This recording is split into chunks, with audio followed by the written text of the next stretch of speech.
ચલો આપણે લાસ્ટમાં રેવન્યુ એક્સપેન્ડિચર, કેપિટલ એક્સપેન્ડિચરનું થોડું ડિસ્કશન કર્યું હતું.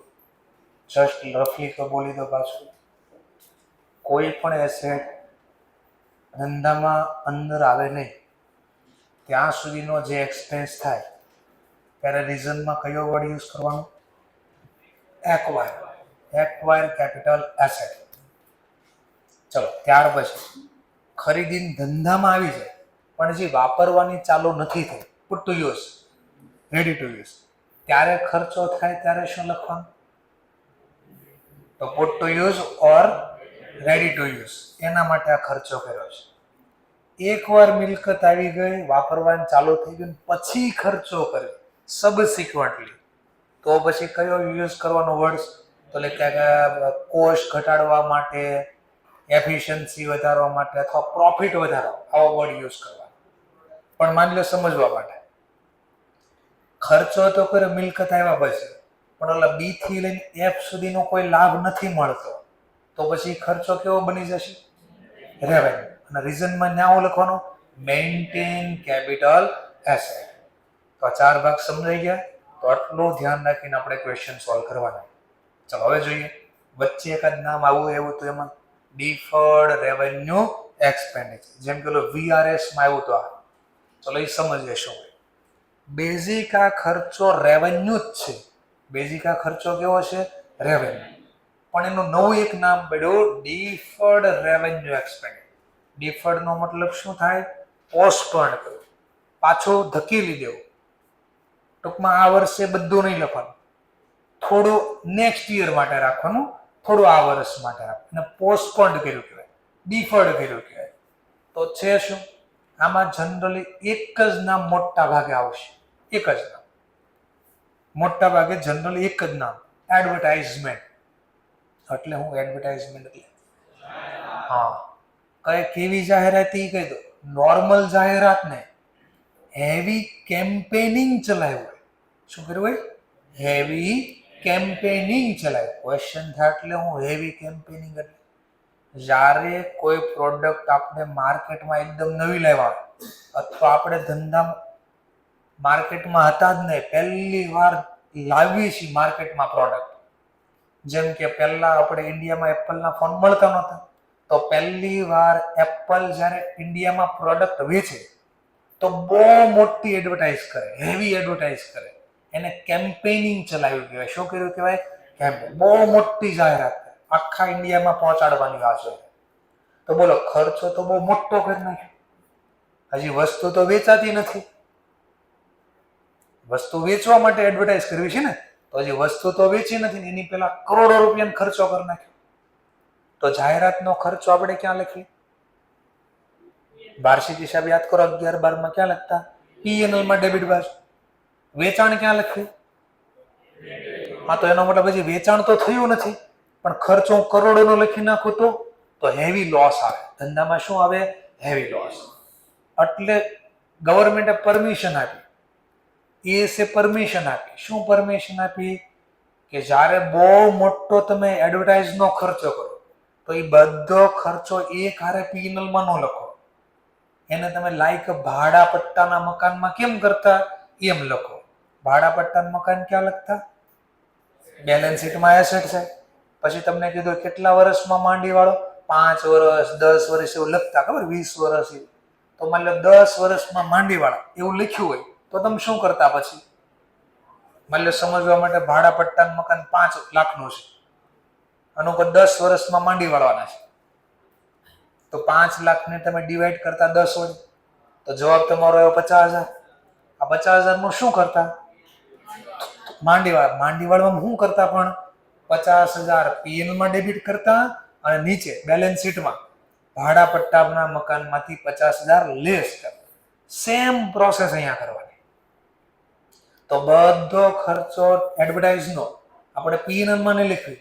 મતલબ મેં કીધું 1 કરોડનો ખર્ચો કર્યો એડવર્ટાઇઝ, તો 1 કરોડનો ખર્ચ P&L માં નહીં લખું. ક્યાં લખીશ? બેલેન્સ શીટમાં એસેટ સાઈડ. હવે મેં કીધું એનો લાભ અંદાજે 5 વર્ષ મળશે. કેટલો લાભ મળશે? 5. તો 1 કરોડને ડિવાઈડ કરવાના 5 વડે, તો 20 લાખ આવ્યા. તો આ 20 લાખ દર વર્ષે ક્યાં લખવાના? પીએનએલ. એટલે બેલેન્સ શીટમાંથી દર વર્ષે 20 લાખ માઇનસ કરવાના. એને રાઇટ ઓફ કર્યું કહેવાય, ગુજરાતીમાં માંડીવાળો બોલતા. અને 20 લાખ પછી ક્યાં જવા દેશું બેલેન્સ શીટમાંથી? પીએનએલમાં. તો જેમ ભાડા પટ્ટાના મકાનમાં લખતા એવું જ કામ આનું છે, ડિફર્ડ રેવન્યુ એક્સપેન્ડિચર.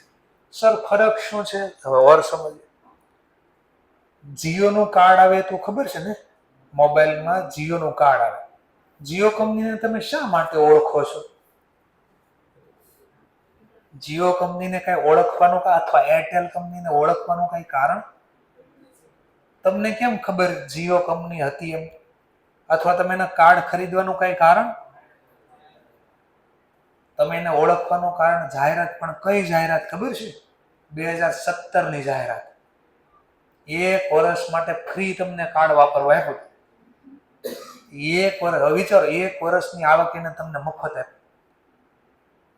તો કરોડો રૂપિયાની એડવર્ટાઇઝ હતી. એને જાહેરાત ન કરી, પેપરમાં આપી. શું કર્યું? બધા લોકોને જ ફ્રી આપી દીધું કાર્ડ.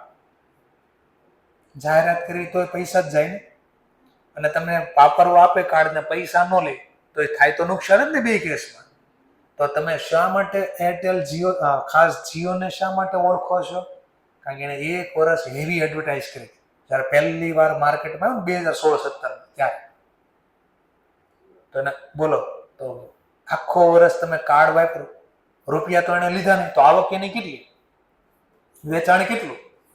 0. પણ ખર્ચો કેટલો મોટો થયો? તો એ વર્ષનો ખર્ચો એને પીએનએલમાં ન લખ્યો હોય. ક્યાં લખ્યો હોય? બેલેન્સ શીટમાં. કયા ટાઇટલ નીચે? મિસલેનિયસના ટાઇટલ નીચે. કયા ટાઇટલ બેલેન્સ શીટમાં એસેટ સાઇડ લખાય? કયા ટાઇટલ નીચે? મિસલેનિયસના title. Miscellaneous. મિસલેનિયસના ટાઇટલ નીચે. અને દર વર્ષે એને શું કરવાનું? આપણે માંડી વાળવાનું, રાઇટ ઓફ કરવાનું, માંડી વાળવાનું. And write off every year. ક્યાં માંડી વાળજો? Into PNL. એટલે બેલેન્સ શીટમાંથી એટલા ઘટાડી દેવાના અને પીએનએલ માં લખી દેવાના. સમજાણો પોઈન્ટ? સર પણ ઈ કેમ રેવન્યુ ન ગણ્યા? કેમ એવું કરો છો? એનું કારણ આપો. ચલો, આ 1 કરોડ માની લો આટલી મોટી એડ કરી, એનો ફાયદો શું છે? આજે બી તમે એ કંપનીને ઓળખો છો તો હજી એનો લાભ મળે છે. તો તમે તો એવું શીખ્યા, 1 વર્ષ કરતા જેનો બેનિફિટ વધારે મળે તો કેપિટલ બોલે. જેનો બેનિફિટ કેવો મળે? મોર ધેન 1, તો એ કેપિટલ કહેવાય. અને કેપિટલ એક્સપેન્ડિચર ક્યાં લખાય? બેલેન્સ શીટમાં એસેટ સાઇડ. મશીન ક્યાં લખો? તો એ કેપિટલ એક્સપેન્ડિચર હતો. લખતા ને? તો એવું થઈ ગયું. તો સર પીએનએલમાં લખી તો રેવન્યુ થઈ જાય. તો પીએનએલમાં ક્યાં લખવા દીધું? તો એનો રીઝન બોલું છું કે એને નો કેપિટલ બોલ્યા, નો રેવન્યુ બોલ્યા. એનું કારણ બોલો. મશીન ખરીદી તો કેટલા વર્ષ અંદાજે ચાલશે કહી શકાય? મશીન, કાર, 2 વ્હીલ ખરીદી તો કહી શકાય અંદાજે કેટલા વર્ષ ચાલશે? કઈ રીતે કહી શકાય? તો ગવર્મેન્ટ લખીને આપેલો આરસી બુકમાં 15 વર્ષ ચાલશે. પછી વધારે ચાલે ઓછી 2 નંબરનો પ્રશ્ન. પણ અંદાજો તો લગાડી શકાણો ને. એ મશીન કેટલા વર્ષ ચાલશે એ પણ કીધું હોય કે 5 વર્ષ ચાલશે, 10 વર્ષ ચાલશે, એવું કે એમાં લખીને આપે. જેમ કે ઝેરોક્સ નું મશીન, પ્રિન્ટર આવે, પ્રિન્ટર તો પ્રિન્ટર કેટલા વર્ષ ચાલે કહી શકાય? હા, કહી શકાય. તો પ્રિન્ટરનું જે ડિસ્ક્રિપ્શન હોય ને એમાં લખ્યું હોય ડોક્યુમેન્ટ્સમાં કે આ printer 10,000 copy, 1 lakh copy, 2 lakh copy કાઢી શકશે. 2 લાખ કોપી કાઢશે પછી આ ઝેરોક્સ પૂરો થઈ જાય, મશીન ખરાબ થઈ જાય.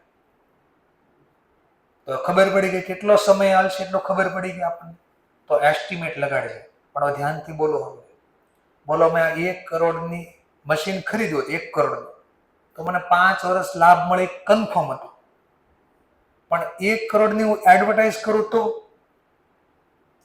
આ એડવર્ટાઇઝમેન્ટ 5 વર્ષ પછી કોણ આવશે કે આવતા વર્ષે કોણ આવશે નક્કી થાય? નક્કી ન થાય. તો એનો મતલબ કેપિટલ બોલવું હોય તો મને ખબર પડી છે લાભ કેટલા સમય માટે મળશે. બોલો, મકાન કેટલા વર્ષ ચાલે નક્કી થાય? હા, તો બિલ્ડિંગ મકાન છે 40 વર્ષ 50 વર્ષ ચાલે તો નક્કી કરી શકાય છે. બોલો, પણ આ 1 કરોડનું મકાન ન ખરીદ્યું, 1 કરોડની જાહેરાત કરો તો બોલો કેટલા વર્ષ લોકો આ એડ જોઈને, અત્યારે એડ જોઈ પછી કેટલા વર્ષ પછી આવશે નક્કી થાય? આવશે કે નહીં આવે એ નક્કી ન થાય. એટલે હું કેપિટલ ન બોલી શક્યો. તો રેવન્યુ કેમ લખ્યું? તો જેટલો એમાંથી બેનિફિટ મળી ગયો, 1 વર્ષ ગયું, એડ જોઈને બધા આવ્યા, તો એટલા રૂપિયા માંડી વાળવાના. એટલે આ બેનું મિક્સ છે, રેવન્યુ અને કેપિટલનું મિક્સ છે. તો સેમ કેમ નથી?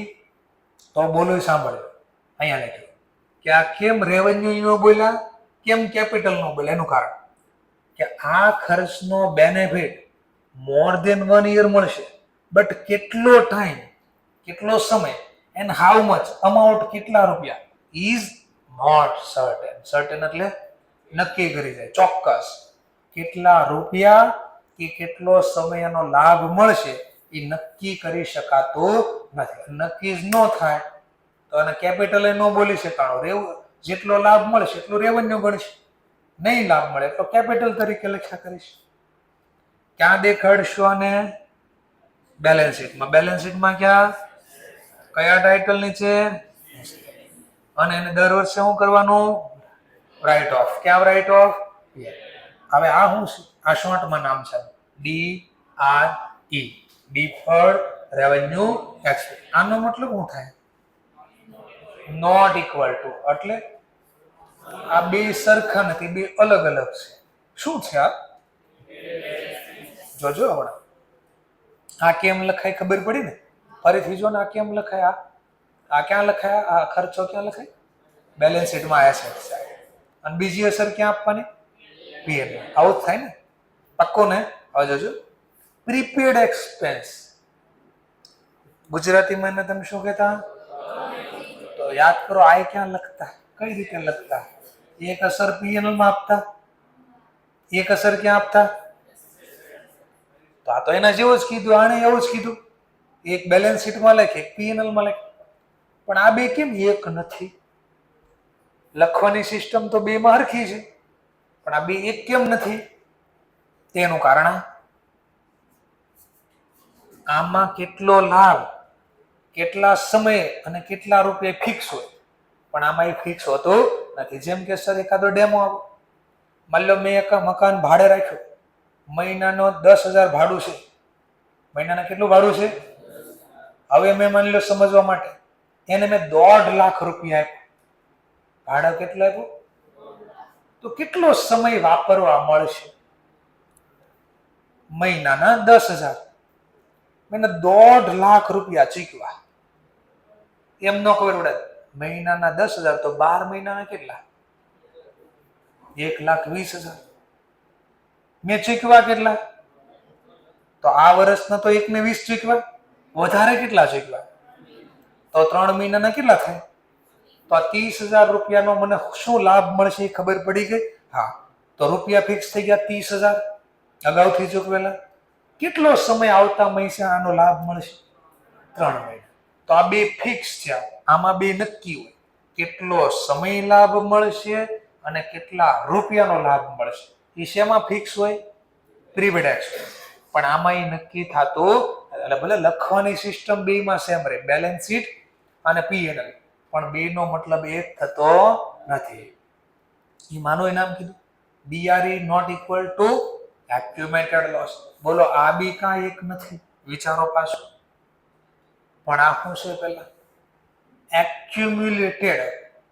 એક્યુમ્યુલેટેડ એટલે એક્યુમ્યુલેટેડ એટલે ભેગો કરવું. એક્યુમ્યુલેટેડ એટલે શું? ભેગો કરવો. લોસ, લોસ એટલે નુકસાન. તો કંપની ક્યારેક બહુ મોટું નુકસાન કરે તો એ બધું નુકસાન, નુકસાન ક્યાં લખાય? માની લો મકાન વેચીને એનું નુકસાન થાય તો ક્યાં લખતા તમે? તો પીએનએલ માં ડેબિટ લખતા ને? તો કહે છે જ્યારે બહુ મોટું નુકસાન થાય ને તો પીએનએલ માં એક હારે ન લખો, એ નુકસાન ભેગું કરો. શું કરો? ભેગું. આની જેમ જ ભેગું કરો. બેલેન્સ શીટમાં ક્યાં લખો? અને થોડા થોડા દર વર્ષે માંડી વાળો. પણ સર એવું કેમ? કયું નુકસાન એવું કહેવાય મોટું? સમજવા માટે, માની લો અચાનક પૂર આવી ગયું, કુદરતી ઓનારત થઈ, એને કહેવાય નેચરલ. કુદરતીને શું કહેવાય? નેચરલ. ઓનાર ને કે બીજી રીતે કહો તો ડિઝાસ્ટર. શું કહેવાય? ડિઝાસ્ટર. નેચરલ ડિઝાસ્ટર એટલે કુદરતી આફત આવી ગઈ. કુદરતી આફત કઈ ના આવે આપણને કે હું પાણી હમણાં આવું છું, તારે જેમ કરવું એમ કરી નાખજે. એ કઈ થોડી આવવાનું છે. તો માની લો અચાનક એટલું પાણી આવી ગયું, આપણા બધા મશીન ડૂબી ગયા. હવે મશીન બોલો ખાલી 1 લાખ આવતા હશે ને. ધંધામાં સૌથી મોટો ખર્ચો જ આ મશીનરીનો હોય. તો મશીન બધા ડૂબી જાય, આ ખરાબ થઈ ગયા બધા, તો શું થાય? નુકસાન જાય કે ને? વેચવા જાય કઈ આવે એનું? ખરાબ થઈ ગયા. ફોન પાણીમાં પલ્લી જાય તો શું થાય? ખરાબ થાય. પછી વાપરવી તો ચાલે, અને વેચવા જાય તો પૂરા પૈસા આપશે આપણને. બંધ થઈ ગયેલા મોબાઈલના કોઈ રૂપિયો આપે ના. તો શું બોલે ખબર પડી? અચાનક ખરાબ થઈ ગયું. આ મશીન જ ખરાબ થઈ ગઈ, પ્રોડક્શન થાય? પ્રોડક્શન ન થાય સેલ થાય? સેલ ન થાય તો આવક બંધ થઈ ગઈ. તો એક બાજુ આવક બંધ થઈ ગઈ, બીજી બાજુ કેટલું મોટું નુકસાન ગયું.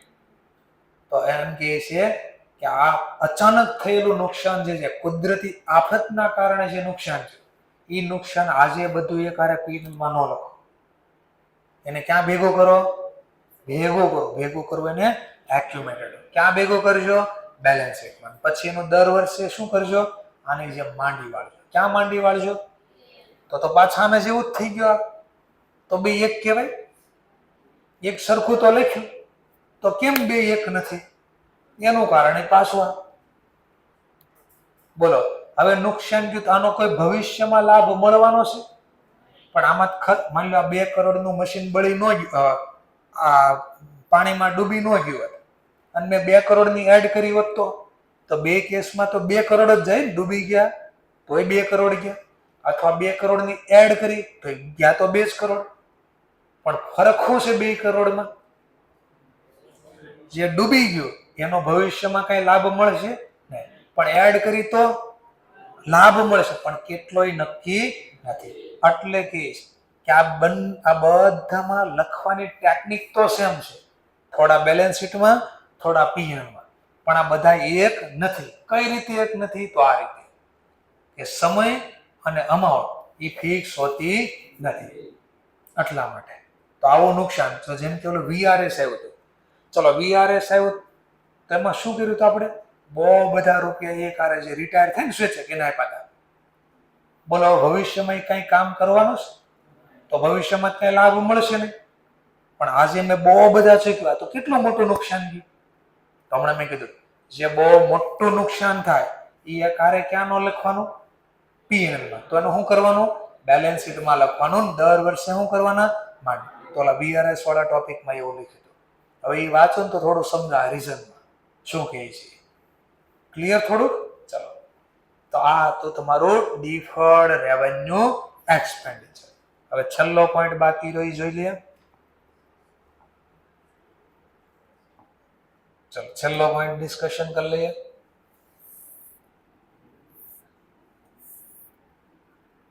જેનું નામ છે રેવન્યુ કેપિટલ, પણ નામ છે હવે રિસિપ્ટ. ખર્ચા તો જોઈ લીધા, હવે રિસિપ્ટ એટલે આવક. હવે આવકની વાતો કરીએ છીએ આપણે. ચલો આની ડેફિનેશન શું હશે? કેમ રેવન્યુ એક્સપેન્ડિચર ની ડેફિનેશન શું હતી? રેવન્યુ એક્સપેન્ડિચર ની ડેફિનેશન સચ અ એક્સપેન્ડિચર, એવો ખર્ચો whose જેનો બેનિફિટ કેવો હોય? Less than 1 year. કેપિટલ એક્સપેન્ડિચરમાં શું બોલ્યા હતા? Such a expenditure whose benefit get more than 1 year. હું આ બેની ડેફિનેશન પૂછું. ચલો તો રેવન્યુ ની ડેફિનેશન શું હશે અંદાજ? સચ અ રિસીપ્ટ, એવી receipt whose benefit get less than 1 year. એવું નહીં આવે, એવું આવશે નહીં. તો આની ડેફિનેશન હશે કેશ ઇનફ્લો. હું કેશ ઇનફ્લો, કેશ એટલે રોકડા, ઇનફ્લો એટલે પ્રવાહ. ધંધામાં રોકડા આવ્યા, પ્રવાહ, રોકડનો પ્રવાહ ધંધામાં આવ્યો. કેશ ઇનફ્લો ક્યાંથી પ્રવાહ આવ્યો? ફ્રોમ બિઝનેસ નોર્મલ એક્ટિવિટી, ધંધાના સામાન્ય કામકાજમાંથી જે પૈસા મળ્યા એને રેવન્યુ રિસિપ્ટ બોલાય. કયા કામકાજમાંથી મળ્યા? સામાન્ય. આ સામાન્ય કામકાજ એટલે હું જે મારું નોર્મલ રોજ કામ છે. જેમ કે માની લો અમે ટ્રેડર હોય તો ટ્રેડરનું મેન કામ શું હોય? વસ્તુ ખરીદવી, વસ્તુ. હા, તો વસ્તુ વેચવાથી જે પૈસા મળે ને રોકડા, એને કેવું કહેવાય? Cash inflow from business normal activity. જેમ અમારું મેન કામ શું છે? ભણાવવાનું, ટીચિંગ. તો હું ટીચિંગ કરાવું, બદલામાં જે મને પૈસા મળે, રોકડા ફીઝ મળે, એ અમારી કેવી એક્ટિવિટી કહેવાય? Normal activity. તો મને જે રોકડા મળે ને ઇંગ્લિશમાં કહો કેશ ઇનફ્લો. રોકડા મળ્યા શેમાં? ફીઝ. શેની ફીઝ? From business normal. મેં સામાન્ય કામકાજ તમને ભણાવ્યું ને, એના બદલામાં ફી મળે. તો એને કેવી રિસીપ્ટ બોલાય? Revenue receipt. તો હવે ક્વેશ્ચન થાય, તો કેપિટલ કોને કહેવાશે? તો કેપિટલ કોને કહેવાશે? તો સેમ ઉલટું. કેશ નહીં, રિસિપ્ટ હશે. આઉટફ્લો તો ક્યાં? કેપિટલ એક્સપેન્ડિચરમાં આઉટફ્લો થાય. રોકડા તો કેપિટલ ખર્ચમાં થાય. આ તો મળવાની વાતો કરે છે. Cash inflow from. પણ સર તમે એમ કીધું આનાથી એક્ઝેક્ટ ઉલટું, એટલે હું ઉલટું બોલ્યો. ઇનફ્લો નો ઉલટો થાય આઉટફ્લો. નહીં, એમ ઉલટું ને આ પ્રમાણે કીધું. Cash inflow from. શું લખ્યું હતું અહીંયા? બિઝનેસ કેવી એક્ટિવિટી? એનું ઉલટું non normal activity. Non normal activity એટલે શું? નોન નોર્મલ એક્ટિવિટી એટલે ધંધાનું સામાન્ય કામકાજ ન હોય અને એવી જગ્યાએથી પૈસા મળે. જેમ કે સર એકાદો ડેમો આપો. જેમ કે અમારી જ વાત કરું, અમારું મેઇન કામ શું? હમણાં જ 2 મિનિટ પહેલા કીધું, ટીચિંગ. હવે સમજવા માટે, હું આ બિલ્ડિંગ વેચીને પૈસા કમાવતો, બિલ્ડિંગ વેચી નાખ્યું, બોલો રોકડા તો મળ્યા મને. તમારી પાસેથી ફીસ મળી, એનાય રોકડા મળ્યા. પણ બેમાં ફરક છે. તમારી પાસેથી રોકડા મળ્યા, શેમાંથી મળ્યા મને? મારી નોર્મલ એક્ટિવિટી. પણ બોલો, બિલ્ડિંગ વેચવું અમારું સામાન્ય કામકાજ હતું. તો આ પૈસા મળે ને કેવું કહેવાય? Non normal activity. બીજી રીતે કહો તો ને રોકાણકીય પ્રવૃત્તિ કહેવાય. Investing activity. કેવી? ઇન્વેસ્ટ. અથવા ઇન્વેસ્ટિંગ નહીં આવે, ઇન્વેસ્ટિંગ નહીં આવે તો ફાઇનાન્સિંગ પણ આવી શકે. ઈ કઈ રીતે? ઈ બી જોઈએ, ઈ બી જોઈએ. ચલો, ઈ કઈ રીતે સમજવા માટે, મારે માની લો સમજવા માટે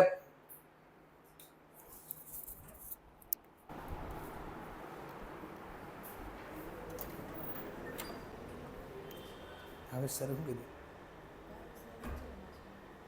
પંકજ સરને કહો ઇન્કવાયરી છે, શું કરવું? એમ કે બોલાવે તો વાસણ કીજો, મને બોલાય છે. બરાબર છે? ખાલી એટલું કીધું કે પંકજ સરને એ ઇન્કવાયરી છે. વિજય સરે લેક્ચર છે, ભાવેશ સરે લેક્ચરમાં છે. તો વિજય સરને બોલાવી લો ઉપરથી. એમ કે હા, તો વાસણ કીજો, મને બોલાય. બરાબર? એને જ બહાર બોલાવીને કહ્યું, કારણ કે છે ને વચ્ચે આને બ્રેક પાડવો કે નહીં એટલા માટે કીધું.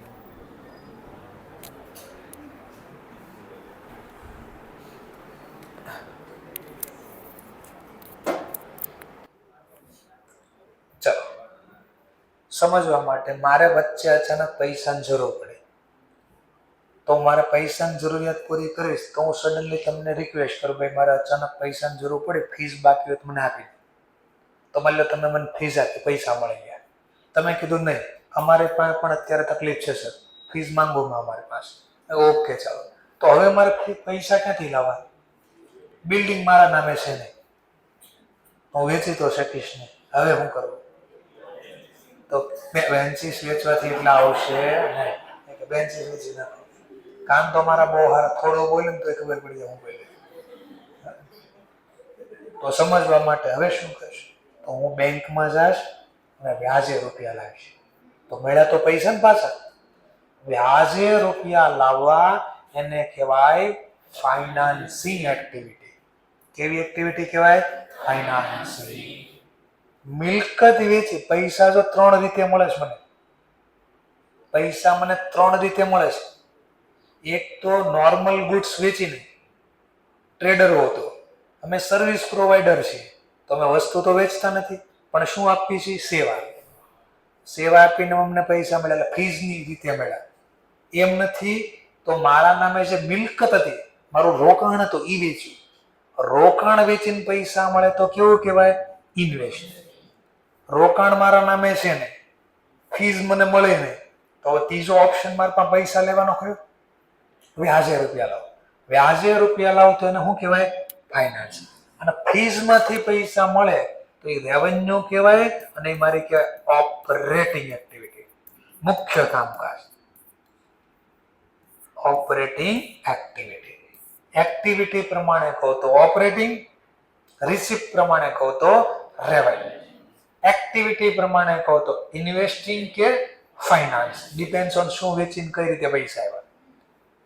રિસિપ્ટ પ્રમાણે બોલું તો કેપિટલ વિશે થોડુંક ખાલી સમજાણો. રોકડા મળ્યા એવી કે વાતો કરી, ક્યાંથી મળ્યા એવી વાતો કરી. આગળ હમણાં વાતો સમજાશે. Okay, next point. એક્ઝામ્પલ આપો. એક્ઝામ્પલ તો નોર્મલ એક્ટિવિટીના એક્ઝામ્પલ. માની લો અમારી જ મેં વાત કરી તો અમારી મેન આવક શું હોય? ફીસ. ટ્રેડર હોય એની મેન આવક શું હોય? ગુડ્સ સોલ્ડ કરે, સેલ કરે, વેચીને આવે. માની લો કોઈ બ્રોકર હોય તો એને સેવા આપશે તો બ્રોકરને બદલામાં શું મળે? બેમાંથી કા કમિશન મળે કા બ્રોકરેજ મળે. તો કમિશન મળે, બ્રોકરેજ મળે. એટલે મેન કામ કયું છે એના ઉપર નક્કી થાય. Commission, brokerage. ચલો ઓર સમજવા માટે, માની લો હું બેંક છું. બેંકનું મેન કામ શું હોય? લોકો પાસેથી એફડી લેવી, ફિક્સ ડિપોઝિટ લેવી, અને પછી આ પૈસા શું કરશે? લોકોને વ્યાજે રૂપિયા આપશે, લોન આપશે. તો લોનના બદલામાં બેંકને શું મળશે? હા, તો એનો મતલબ બેંકને વ્યાજ મળે તો બેંક માટે કેવી એક્ટિવિટી કહે? Normal operating activity, normal activity. તો વ્યાજ મળે.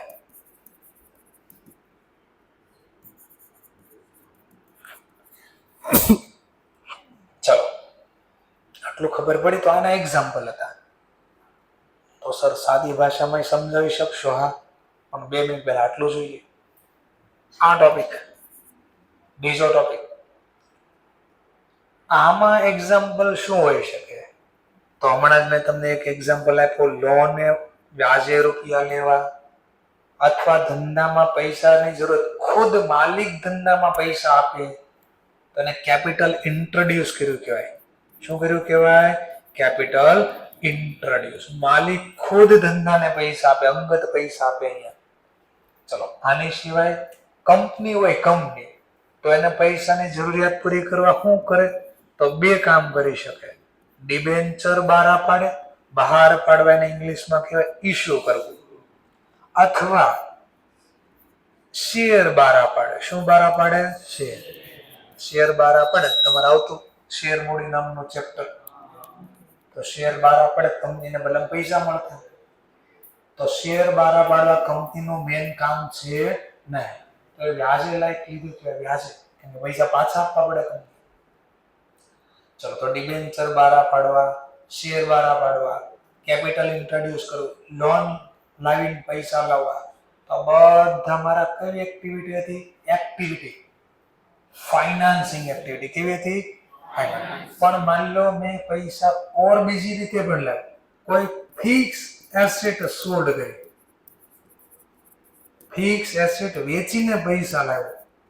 જેમ કે બિલ્ડિંગ વેચ્યું, તો બિલ્ડિંગ ખરીદવો કે વેચવો એ કઈ એક્ટિવિટીનો ભાગ છે? ઇન્વેસ્ટિંગ. ના, ફાઇનાન્સ નો બોલાય. એનો મતલબ ફિક્સ એસેટ વેચીને પૈસા મળ્યા તો પૈસા જ મળે, પણ એ કઈ એક્ટિવિટી કહેવાય? ઇન્વેસ્ટ. એમ શેર બહાર પડે, મળ્યા તો પૈસા, પણ શેર બહાર પડે રોકાણ ન કર્યું કે એ વ્યાજે રૂપિયા લીધા કહેવાય. તો એને કેવી એક્ટિવિટી કહેવાય? ફાઇનાન્સ. ડિબેન્ચર બહાર પડે તો કંપની ડિબેન્ચર ઉપર શું આપવું પડે? વ્યાજ. વ્યાજે રૂપિયા લીધા કે એટલે ફાઇનાન્સિંગ એક્ટિવિટી. તો એના એક્ઝામ્પલ કીધા મેં. ક્યાં શો કરશો અને બતાડશો ક્યાં? હા, તો એક્ઝામ્પલ આ બતાવશું ક્યાં? તો આ બતાડવામાં આવે ટ્રેડિંગ અથવા પીએલ ની જમા બાજુ. ટ્રેડિંગ અથવા P&L જમા બાજુ ક્રેડિટ સાઈડ. આ ક્યાં બતાડશું? તો આ બતાડશું બેલેન્સ શીટમાં. એક ઓપ્શન લાયબિલિટી સાઈડ અને બીજો ઓપ્શન જો આ હોય તો બેલેન્સ શીટમાં એસેટ સાઈડ ફિક્સ એસેટ માંથી લેસ કરશું, ડિડક્ટ કરશું, માઇનસ કરશું. ફિક્સ એસેટ માંથી શું કરશું? લેસ, માઇનસ કરશું. કેમ માઇનસ કરવા પડે? તો તમે 11-12 થી જ કરતા. કોઈ મિલકત વેચી નાખતા તો શું કરતા? બેલેન્સ શીટ માંથી માઇનસ કરી નાખતા અને એનો પ્રોફિટ લોસ P&L માં જવા દેતા. યાદ આવ્યું ક્યાં?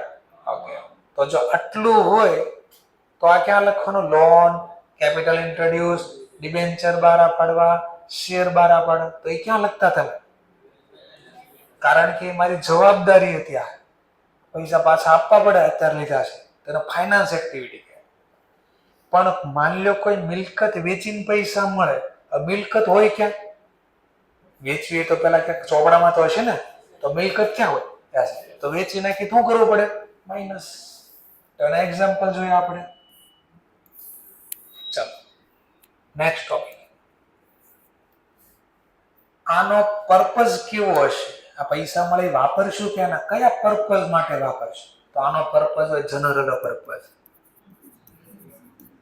કેવો પર્પઝ હશે? જનરલ પર્પઝ નો મતલબ થાય ઈચ્છા પડે ને વાપર. મને કોઈ રોકી ન શકે. હું કહે છે મારા પૈસા હું જાતે કમાણો છું, મજા આવીને વાપરીશ. તું કોણ કહેવા વાળો? બરાબર. પણ આમાં એવું નહીં. આનો સ્પેશિયલ પર્પઝ હશે. સ્પેશિયલ પર્પઝ નો મતલબ તમે જ્યારે પૈસા લીધા, જે પર્પઝ થી લીધા છે બેંકમાં પૈસા, ત્યાં જ વાપરવા પડે. જે લોકો પાસે ઘરનું મકાન છે અને વ્યાજે રૂપિયા લઈને એટલે કે બેંકમાંથી લોન લઈને લીધું છે, તો જો તો બેંકે શું કર્યું? જેવા તમને લોન આપી ને તો પહેલું કામ શું કર્યું? એ તમારા નામનો જે દસ્તાવેજ હતો ને એ બેંકે જપ્ત કરી લીધો. હવે તમે પૈસા બીજે ક્યાંય વાપરી શકો? વાપરો તો કે વાપર જા વાપરે. તારું મકાન માર પાસે, તારું મકાન વેચી નાખીશ, પૈસા લઈ લઈશ. તો એનો મતલબ આ જયારે લાવો ને ત્યારે સ્પેશિયલ પર્પઝ હોય. મજા આવે ત્યાં વાપરી શકાતા નથી. પણ આમાં આપણે જાતે આપણા પૈસા છે, જાતે મહેનત કરીને વસ્તુ ખરીદી, વસ્તુ વેચી, જાતે મહેનત કરીને કમાણો છો. મારા પૈસા હું ગમે ને વાપરું. તો ઘરે તમારે ટ્રાય કરવાનું. પપ્પા 5-10,000 લેવાના અને પપ્પાને પૂછશે તરત 10,000 છે ને તમારે મોબાઈલ માટે લીધા. એ પછી તમારે ફ્રેન્ડ સર્કલમાં પાર્ટી કરીને વાપરી નાખવાના. એટલે બીજે દિવસે તમારા પપ્પા પૂછશે, તમે પેલા તો ગોતશે ને કે આની હાથમાં ક્યાંય ફોન તો દેખાતો નથી, આ 10,000 નું શું કર્યું હશે? પછી રેવાશે ને એટલે 1-2 દિવસમાં પૂછશે ક્યાં ગયા 10,000? તો તમારે શું કહેવાનું? તમારે શું કામ? જ્યાં વાપરવા એ ના વાપરો. ટ્રાય કરજો. બોલો 10,000 આપણા હતા? નહીં, પપ્પા કમાણા હતા, એની પાસેથી લીધા છે. કીધા હોય ના જ વાપરવા પડે. Special purpose. લીધા ત્યારે ચોખવટ કરી ક્યાં વાપરશું? તો મજા આવે એમ વાપરી શકાય નહીં. પણ માની લો આપણે જાતે મહેનત કરીને કમાણા છે. જેમ કે તમે મોટા જેવા થાશો, 27, 28, 30 વર્ષના કમાતા થાશો, પછી તમારા પપ્પા તમને નહીં પૂછે ક્યાં વાપરશો. શું કામ? તો એને ખબર છે કોઈ જાતે કમાણો છે અને વાપરવા એ ના વાપરે, એની મરજી. એ કમાય છે, મહેનત એ કરે છે. પણ અત્યારે ટ્રાય કરજો એના પૈસા વાપરવાની. તો કે છે ભાઈ આ હું કમાવું છું, મારી મહેનત છે, મજા આવે ને ન વાપરે. કામનું છે તો તમને રાખીશ, નથી કામનું ના ન વાપરો. તો પર્પઝ ખબર પડી ગઈ? ચલો નેક્સ્ટ પોઈન્ટ. કોઈની હારે મેચ કરવાનું છે? હા, રેવન્યુ રિસિપ્ટ ને મેચ કરવાની છે. રેવન્યુ એક્સપેન્ડિચર આવે, રેવન્યુ એક્સપેન્ડિચર આવે. બોલો, કેપિટલ રિસિપ્ટ ને કઈ મેચ કરવાની છે? ના, કેપિટલ રિસિપ્ટ ને કોઈની સાથે મેચ કરવાની નથી. નો મેચ.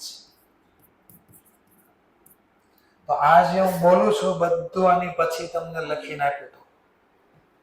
ચલો પહેલું હું લખીને આપ્યું છે રેવન્યુ રિસીપ. બાજુમાં એક્ટિવિટીમાં હું લખ્યું તો ઓપરેટિંગ. જો એ બધાના એક્ઝામ્પલ હતા. સર આ ડિવિડન્ડ કેમ ના લખ્યું? ડિવિડન્ડ તો શેર ઉપર મળે. તો ઘણા લોકોનો મેન બિઝનેસ હોય શું? રોજ શેર ખરીદવા, રોજ શેર વેચવા. તો શેર ઉપર શું મળ્યું એને? ડિવિડન્ડ. એનું મેન કામકાજ હતું રોજ શેર ખરીદવાનું, વેચવા, એના ઉપર મળ્યું એને. ચલો આ શું હોય? રોયલ્ટી.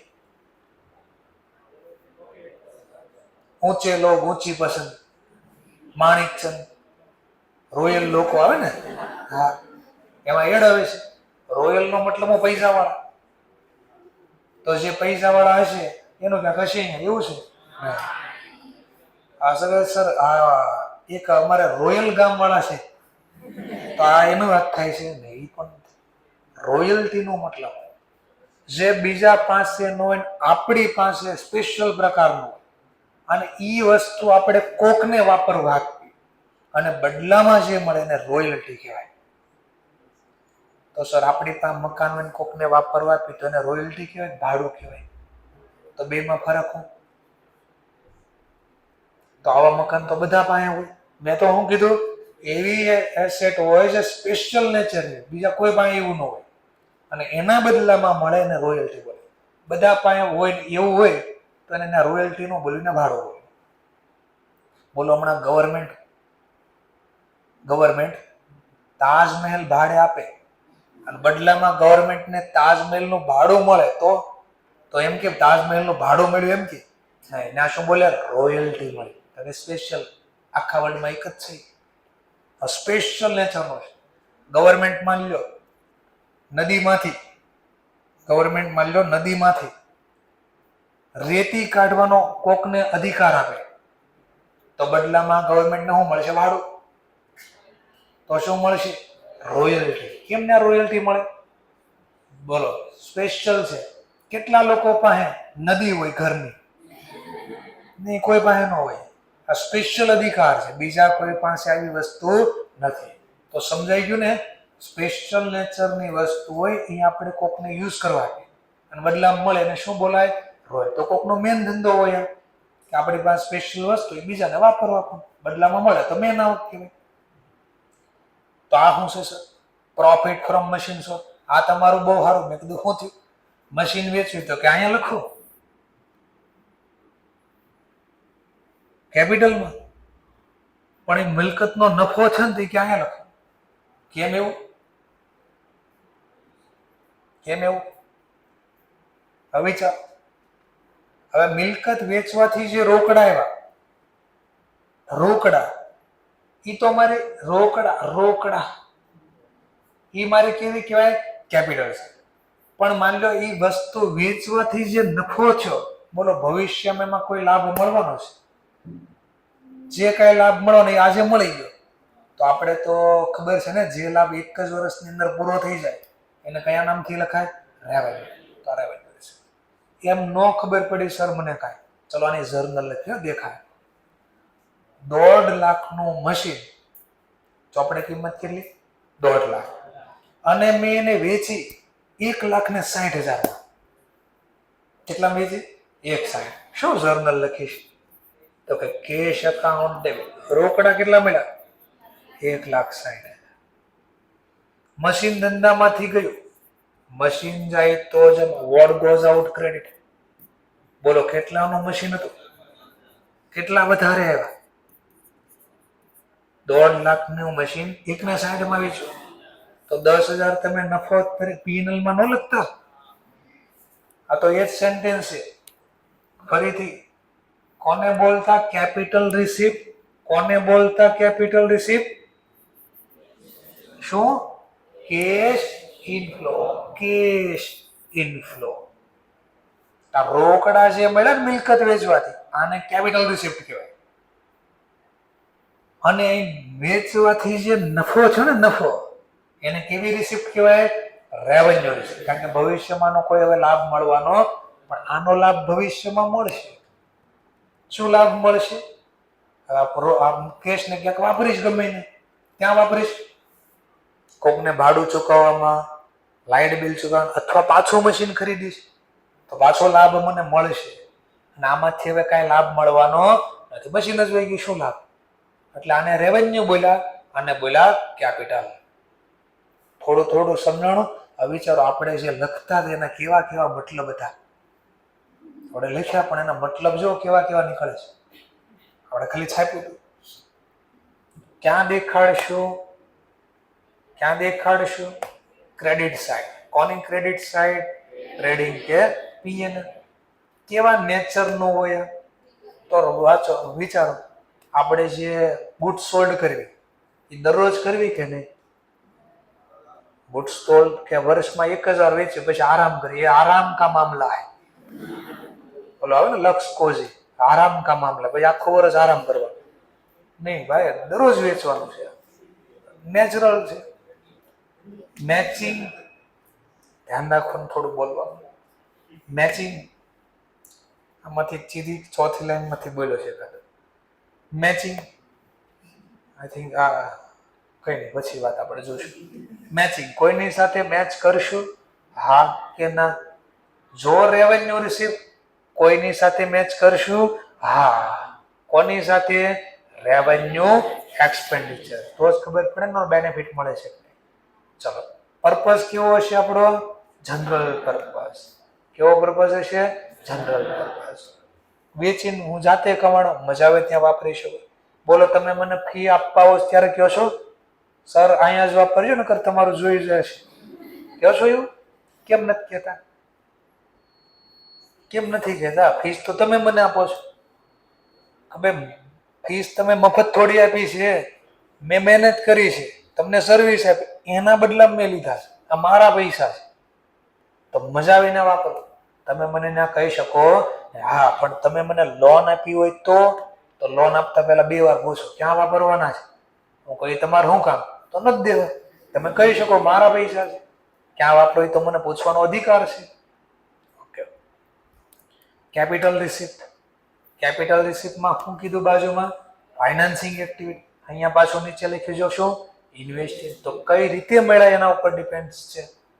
જેમ કે જો એક્ઝામ્પલ આપ્યા, શેર ઇસ્યુ કરવા, ડિબેન્ચર ઇસ્યુ કરવા, બોન્ડ ઇસ્યુ કરવા. ગવર્મેન્ટ બહાર પાડે ને બોન્ડ બહાર પાડે કે વ્યાજે રૂપિયા માટે ડિબેન્ચર નો બોલે, શું બોલે? બોન્ડ બહાર પાડે.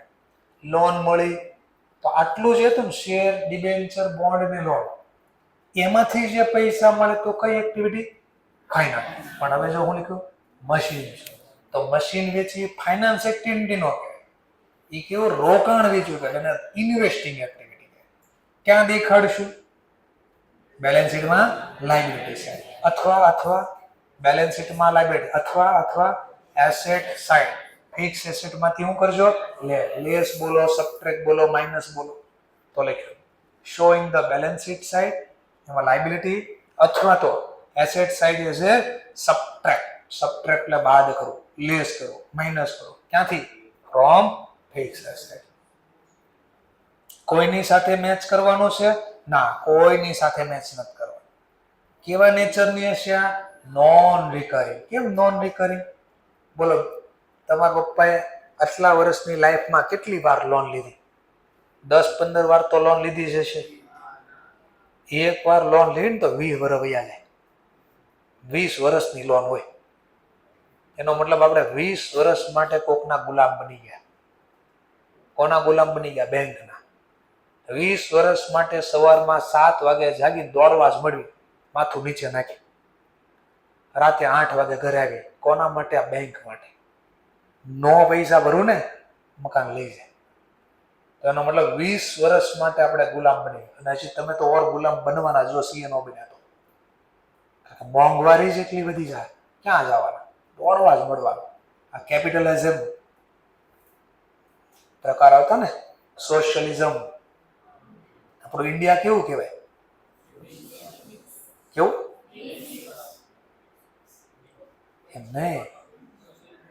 એમને સોશિયલિઝમ એટલે શું થાય? ઓકે. બીજું, આપણે ગવર્મેન્ટ મન ફાવે એમ કરી શકે?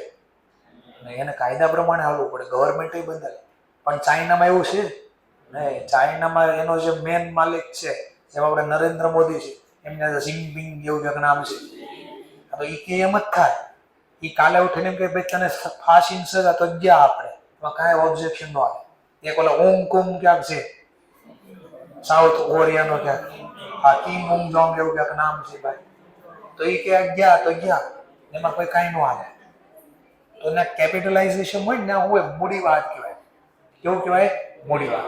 મૂડીવાદમાં પૈસા ભાવ વધારે, મૂડી આવી જોઈએ ગમે નથી, પછી સામેવાળો મરી જાય એનો કોઈ પ્રશ્ન નથી, એ લેવા દેવા, એને મૂડીવાદ કહેવાય. સોશિયલિઝમ એના લોકોના માટે હોય, લોકો મરી જાય ચાલે નહીં. તો ગવર્મેન્ટ એટલે તો શું કરે? આપણને સેવા આપે છે કે ભાઈ કોઈ વ્યક્તિ ભણવાથી વંચિત ન રહેવો જોઈએ તો ગવર્મેન્ટ એની સ્કૂલ ચલાવે છે. એડમિશન લેવી ન મળે 2 નંબરે, પણ ચલાવે તો છે, એટલીસ્ટ ચલાવે છે ને. સસ્તા ભાવે દવાઈ આપે છે આપણને. મોદીનું ક્યાંક મેડિકલ સ્ટોર છે, જન પ્રધાન યોજના એવું ક્યાંક છે. પછી તમે સુરતમાં જો તો એસએમસી છે, એસએમસી તમને ખબર હોય તો બીજી રીતે કહું તો આપણે ઘોડદોર રોડ તરફ આમ વળવાનું ને કોર્નર ઉપર એક મોટી હોસ્પિટલ છે. એ હોસ્પિટલમાં તમે જાઓ તો ફ્રીમાં, કોઈ ચાર્જ નથી, 1 રૂપિયો બી ચાર્જ. ગમે એવું કેન્સર હોય ગમે એવું ફ્રીમાં ઈલાજ થાય. તો ગવર્મેન્ટ સોશિયલિઝમ ચલાવે કે લોકોને હેલ્પ થાય એવું થવા, ખાલી પૈસા કવર કરી લેવાનો પર્પઝ નથી. ઓકે ઠીક છે, ચાલો આ બાજુ રહીએ આપણે. તો નો રિકરિંગ નેચર, એકવાર આ મળે, વારે વારે રોજ આ મળે ને વારે વારે મળે તો રેવન્યુ થઈ જાય, મારો મેન ધંધો થઈ જાય. ચલો નેક્સ્ટ, પર્પઝ. પૈસા ક્યાં વાપરશું? મજા આવે ત્યાં નહીં, સ્પેશિયલ પર્પઝ. અને આવું જ થયું કોની સાથે? અનિલ અંબાણી સાથે. મુકેશ અંબાણીના નાના ભાઈ અનિલ અંબાણી, એને હમણાં જ પૂરી ગયા. ક્યાં? જેલમાં. શું કામ? એને આ કામ કર્યું. ચાઇનામાંથી લોન લીધી હતી અને અમુક ગવર્મેન્ટ એસબીઆઈ કે બીજી બેંક કીધી, 2 બેંકમાંથી વ્યાજે રૂપિયા લીધા હતા અને કીધા હતા ને એની કરતા બીજી જગ્યાએ પૈસા વાપર્યા અને કંપની ઉઠી ગઈ. ઉડ જાયંગે, ઉઠી ગયા. તો એસબીઆઈ પકડ્યા, નોટિસ મોકલી કે તમે આ જે લોન લીધી હતી અહીંયા વાપરવા, ત્યાં નથી વાપરવા, પર્સનલ જગ્યાએ અને તમારી બીજી કંપનીમાં પૈસા રોજ દીધેલા છે, લાવો હાલો. નથી દેવા, જેલમાં જાઓ. માંડ છૂટા. એના ભાઈએ જમાનત કરી ત્યારે, મુકેશ અંબાણી પૈસા દીધા ત્યારે છૂટે નહીં. એની બા બહુ મોટો બંગલો છે, સમથિંગ ક્યાંક કહે છે, એક્ઝેક્ટ મને નથી આંકડો કર, ન્યૂઝમાં હતું, સાચું ખોટું મને 3600 કરોડનો બંગલો છે. હમણાં વેચો એ કાઢ્યો છે, લેવો હોય તો કહેજો. ઠીક છે, તો આ થોડો સમજાણું તમને પાક્કો છે.